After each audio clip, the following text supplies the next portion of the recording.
పెళ్లివారం అండి సిరీస్ ఇప్పటి రోజుల్లో ఇప్పటి కాలంలో అంటే పాస్ట్ 1-2 years తీసుకుంటే వెబ్ సిరీస్ అంటే యూట్యూబ్లో పెద్ద సక్సెస్ అయిన రేషియో ఉన్న వెబ్ సిరీస్ లేవు.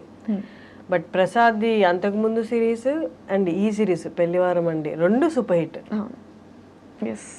కదా. పెట్టిన వెంటనే ఏ వీడియో ఓపెన్ చేసినా మిలియన్స్లో వ్యూస్ ఉంటున్నాయి. It's amazing. చాలా మంచి రైటర్ ప్రసాద్ వచ్చేసి, అంటే his got that audience pulse, అది తెలుసు, టార్గెట్ అది బాగా ఐడియా ఉంది తనకి. So yeah, this is a very hit series. ఇంకొకటి ఏంటంటే యాక్చువల్లీ ఈ 4 o'clockకి టైం స్లాట్ లేదు, ఓకే, స్టూడియో అవైలబుల్ లేదనమాట. ఓకే, మా రాజు కెమెరామెన్ ఏం చేశాడంటే ఫస్ట్ నేను కాల్ చేసి ఫస్ట్ కాల్ చేసి 4 o'clock ఇంటర్వ్యూ ఉంది, టైం స్లాట్ కావాలి స్టూడియోదే అని అడిగాను. లేదని మొహమాటంగా చెప్పేశాడు. తర్వాత లాస్ట్లో కాల్ కట్ చేసే ముందు ఎవరు అని అంటే విరాజిత అనగానే వెంటనే అయితే ఉండు, ఒక్క నిమిషం ఉండు అని చెప్పి ఆల్రెడీ ఉన్న షూట్ని పోస్ట్ పోన్ చేసి విరాజితకి ఇచ్చాడు. అసలు ఏంటో నాకు అర్థం కాలేదు, విరాజిత క్రేజ్ అసలు. బట్ థ్యాంక్ యూ కొంచెం మా టైం గురించి ఆలోచించినందుకు థ్యాంక్ యూ సో మచ్. ఎప్పుడు నేను రాజు అలా చేయడం చూడలేదు, ఫస్ట్ టైం. ఎందుకు రాజు ఎందుకు విరాజిత అనగానే అంటే విరాజితకి ఫ్యాన్స్ ఇక్కడ అన్నాడు. Thank you so much. Nice. And recent ఒక రీల్ చూసాను, అదే 10th episodeలో, అదే లాస్ట్ సెకండ్. ఇంకా ఆ లాస్ట్ క్లైమాక్స్ యాక్టింగ్ది కూడా చాలా చాలా బాగుంది, చాలా న్యాచురల్గా ఉంది. అంటే వాజ్ దట్ అంటే ఇన్స్ట్రక్షన్స్తో జరిగిందా లేదా మామూలుగా మనకి? అంటే స్క్రిప్ట్ రాసిన తర్వాత హీ ఆబ్వియస్లీ గివ్స్ ఇన్స్ట్రక్షన్స్, నాకు ఇట్లా కావాలి అట్లా కావాలని. మన స్టైల్లో మనం చేసిన తర్వాత తనకి ఏమైనా యాడ్ ఆన్స్ ఇంప్రూవ్మెంట్స్ ఉంటే తను అడుగుతాడు, దాన్ని బట్టి. అప్పుడప్పుడు గుండె అనిష్ కంటే ఎక్కువ బరువు మోస్తుంది ప్రసాద్, నా వల్ల కావట్లేదు. Was that a single take? No, it was not a single take. I mean at a స్ట్రెచ్లో చేసాము, కానీ 2-3 takes తర్వాత అంటే మనం చేయాలనుకుంది, తనకు కావాలనుకుంది, ఇద్దరిది సెట్ అయ్యేది ఒకటి ఉంటుంది కదా. సో అలా. ఇదైతే కొన్ని వీడియోస్ ఇంటర్వ్యూస్ చూశాను కానీ, but for hour I dream viewers ఒక్కసారి మీరు ఎక్కడి నుండి and your educational background? I am from Vizag, Visakhapatnam, and MBA complete చేశాను. ఓకే, MBA కంప్లీట్ చేశాక ఒక 1 year జాబ్ చేసి 2019 MBA passed out. 2019 to 2020 job చేశాను. 2020 Januaryలో హైదరాబాద్ వచ్చాను. CAPDTలో వర్క్ చేయడం స్టార్ట్ చేశాను. And 3 months into that lockdown.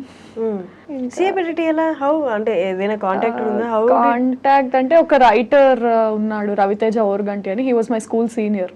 Okay. So తనతో మాట్లాడి ఐ వాజ్ లైక్, నాకు ఇలా ఇంట్రెస్ట్ ఉంది, ఏమైనా మీడియా హౌసెస్ నువ్వు ఆల్రెడీ వర్క్ చేసినావు కదా అంటే, ఒక ఆడిషన్ అరేంజ్ చేయగలను, దట్స్ నాట్ అన్ ఇష్యూ అన్నాడు.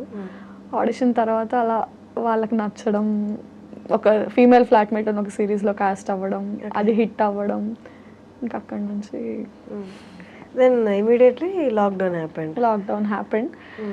ఫీమేల్ ఫ్లాట్మేట్ సీజన్ 1 తర్వాత ఫస్ట్ లాక్డౌన్, సీజన్ 1 అవుతుండగానే ఫస్ట్ లాక్డౌన్ వచ్చింది. కొంచెం ఇంకా లాక్డౌన్ అయ్యాక అన్ని స్ట్రిక్ట్ అయిపోయాయి కదా మనకి. 3rd లాక్డౌన్ వరకు కూడా కొంచెం కోవిడ్ అనేది ఇబ్బంది ఇంకా విపరీతంగా ఉండదు కదా. సో అలాగే ఆ రెస్ట్రిక్షన్స్ లోనే కొంచెం వర్క్ చేసాం, కొంచెం చేయలేదు, జాబ్ వదిలేసి వచ్చాను. ఆ టర్బ్యులెన్స్ అయితే ఉండింది ఇంకా, బట్ స్టిల్ వదిలేసి వెళ్ళలేదు.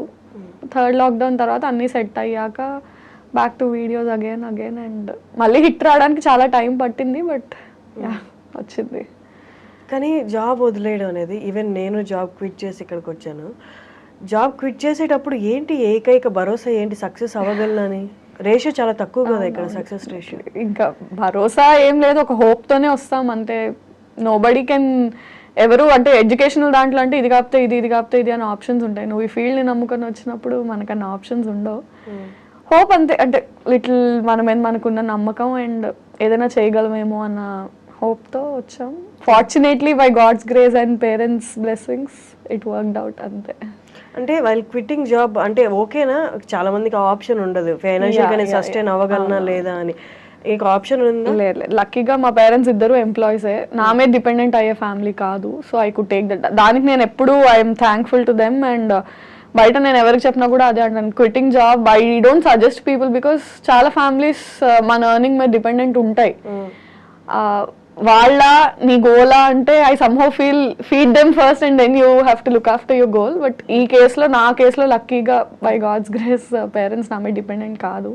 So I was free enough to make my choice. Siblings ఉన్నారా? లేరు, ఒక అమ్మాయి. కానీ డిగ్రీ ఆర్ ఇంజనీరింగ్ తర్వాత వచ్చేసామంటే ఫీల్డ్లోకి, ఐ మీన్ ఇండస్ట్రీలోకి, అదొకటి. తర్వాత మళ్ళీ ఎంబీఏ చేసి ఇట్స్ లైక్ అంటే ఆల్మోస్ట్ అది చూస్ చేసుకోవడం కాదు, ఇంకా డిటర్మైండ్ అనమాట ఇట్లే వెళ్ళాలని. అలాంటి స్టేజ్ నుంచి క్విట్ చేసి ఎలా?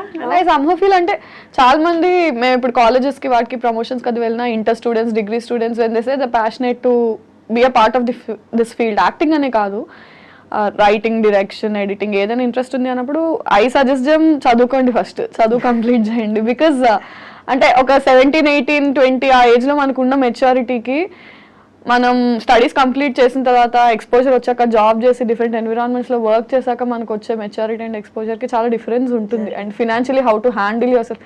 ఇంట్లో అమ్మ నాన్న అన్నీ చేసి పెడుతుంటే కాలేజ్కి వెళ్ళి వచ్చినప్పుడు ఉన్న మైండ్ సెట్, నువ్వు బయట ప్రపంచంతో ఫేస్ చేస్తూ స్ట్రగుల్ చేస్తూ పోరాడుతూ వచ్చిన మైండ్ సెట్ డిఫరెన్స్ ఉంటుంది. సో నువ్వు అక్కడ సర్వైవ్ అవ్వగలవు అన్న నమ్మకం నీకు అది క్రియేట్ చేస్తుంది కూడా. యా అంటే ఎంబీఏ చదివాను, జాబ్ కూడా చేశాను, but somehow I felt now I'm determine enough to make a choice. And somehow అంటే నీకు బయట ఎట్లుంటుందంటే చదువు మధ్యలో ఆపేసి డిగ్రీలోనో ఇంటర్లోనో ఆపేసి ఇటు వస్తే చేతకాక వచ్చావు అంటారు. ఇప్పుడు నువ్వు చదువు కంప్లీట్ చేసి జాబ్ కూడా తెచ్చుకొని వస్తే వద్దనుకొని వచ్చావు అంటారు. That makes a difference. Still yeah, నేను మీతో అగ్రీ చేస్తాను.